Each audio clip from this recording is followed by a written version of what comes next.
JBNN will keep you informed. I'm Michelle Jones, and in the news, St. James Police lists Jermaine Mackenzie as person of interest. Police in St. James are seeking Jermaine Mackenzie for questioning in connection with recent gun-related activities in Flanker, St. James. Mackenzie, otherwise known as Gio, of Flanker and South Spring addresses, is being asked to report to police. Anyone knowing his whereabouts is being asked to contact the Montego Bay Police Station at 876-684-9080 or 119. Hunt on for Duns criminals. Less than 24 hours after the St. Andrew South Police urged the most wanted men in the division to turn themselves in, a massive police military operation was launched in search of them. The 10 most wanted men, 8 of whom have been linked to murders, were given until midday today to surrender to the police, but with none responding to the call by 3 p.m. on Sunday. Members of the Jamaica Constabulary Force JCF and the Jamaica Defence Force JDF, supported by the JDF Air Wing, moved into 2 of the hotspots in the division. The Joint Police Military Team, working on the Operation Relentless, which was given a boost last Saturday with a series of island-wide operations in all police divisions to bolster the continuous efforts to combat crime and ensure the safety and security of the nation, swarmed the Greenwich Town and Whitfield Town communities. We have a lot of uneducated culprits in this space with high-powered weapons shooting at each other, head of the St. Andrew South Police Division, Senior Superintendent Craig Ricketts, told the media during an interview in Whitfield Town during the operation Sunday night. We are not very optimistic that, having seen their names in the media, they'll come in. These are hardened criminals. Most of them can't read and write. They don't necessarily have common sense, but we have laid the table for them, and if they want to come and eat, we're willing to have them come in, or otherwise, we're willing to come and find you, added Ricketts. He pointed out that Whitfield Town is a perennial hotspot, which continuously has gang conflicts. We're in search mode right across the country. The JSF has pushed out as much officers as possible to dominate the spaces, particularly the hot spaces we are concerned about, said Ricketts. The divisional commander underscored that the crime rate in the St. Andrew South Division, which is home to more than 20 inner-city communities, is not low, even though the numbers are now below last year's figures. We are still not comfortable because the St. Andrew South Division continues to be one of the more violent spaces in the country, said Ricketts. In the last month or so, we have seen an uptick in violent incidents across the division. We have identified a number of persons we believe to be the main perpetrators behind these incidents, and as such we have released a number of names. These persons are categorized as persons of interest, as well as we have a number of persons who are wanted and can be before the courts, and we have also released their names. We believe that these individuals are the main perpetrators behind the violence we are seeing in the division, said Ricketts, as he told the media that there are, on average, 70 gangs operating in the division, of which 40 are active. They range from our eastern borders here in Whitfield Town across the Waterhouse and Seaview Gardens and Cockburn Pen. These are the areas we have been having challenges with over the last month or two, said Ricketts. Body found in canal in Dumbleholden, no foul play suspected. The body of a man was found in a canal at the Port Henderson pump station on the Dumbleholden Main Road in St. Catherine on Easter Sunday. The deceased, up to this afternoon, was still unidentified. He is of dark complexion, slim build, about 5 feet 6 inches tall, with a short black hairstyle, and appeared to be in his early 50s. Information received is that around 11:30 a.m., residents pounced upon the body and summoned the police. Upon their arrival, they saw the deceased holding onto a bicycle in the canal. He was clad in a dark grey shirt, dark grey jeans pants, and was barefooted. The police said the body had no marks of violence and no foul play suspected at this time. There were, however, bruises on the neck and a small laceration to the chin. The body was fished from the canal and transported to the Spanish Town Hospital before being transferred to the morgue for post-mortem. The police said initial investigations uncovered that the now deceased was spotted on the Dumbleholden Main Road on Good Friday, appearing to be drunk and riding his bicycle recklessly. Police are probing if the death is a result of a motor vehicle accident or if he fell into the canal. St. Thomas accident victim succumbs to injuries. 21-year-old student Michael Stewart of Long Level, Brensbury in St. Thomas, has succumbed to injuries he received in a motor vehicle collision in the parish on Sunday. The Yalas police say about 7:30 p.m., Stewart was operating his motorcycle and attempted to pass a Toyota Probox motor car which was making a right turn. This caused a collision. The police were alerted and Stewart was assisted to hospital where he was pronounced dead. The other driver was not injured. Man reportedly admits to stealing mattress, sheets and curtains from Clarendon home.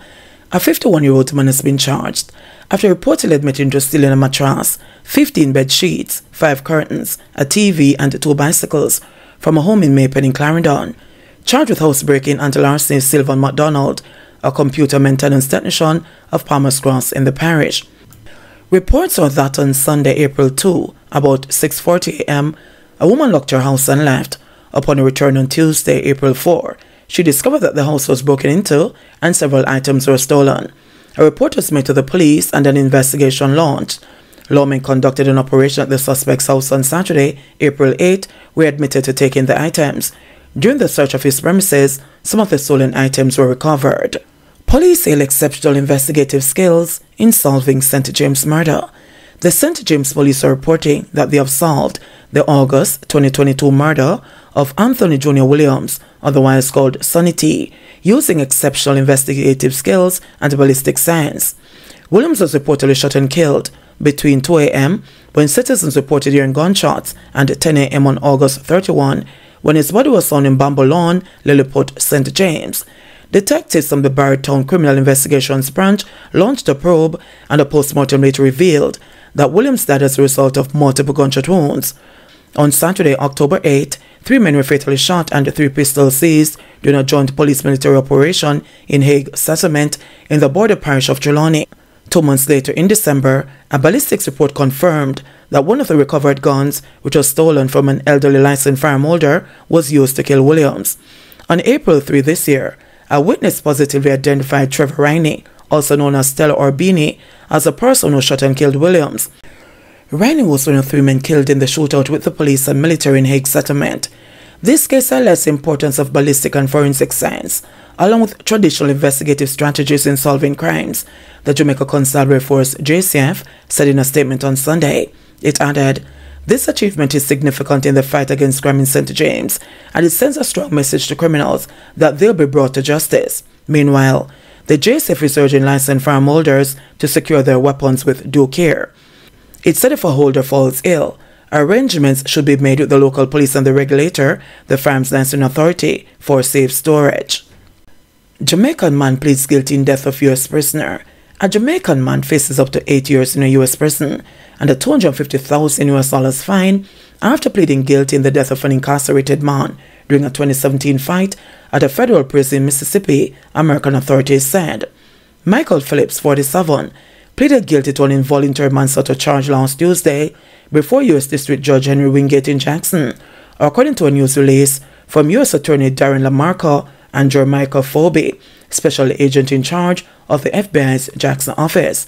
An inmate identified in court papers only by the initials TN died during a fight on or about July 2, 2017 in a housing unit at the Federal Correctional Complex in Yazoo City, Mississippi, according to court documents. Both TN and Phillips were incarcerated in the unit. Prosecutors said during the fight, Phillips threw a punch and caused TN to fall backward into a metal locker. TN hit his head on the locker and died from his injuries. Phillips' sentencing is scheduled for July 7. NWC systems been affected by theft of data logging equipment. The National Water Commission NWC has reported that the theft of at least 7 specialized data loggers from its water supply network in the corporate area in recent months has left it unable to properly monitor its systems in some areas. The company said the data loggers are connected to the water supply pipelines and provide important system information such as flow and pressure measurements, as well as remote electronic updates. NWC added that with this critical infrastructure in place, it would normally be able to operate its water supply in a smarter, more efficient and responsive manner.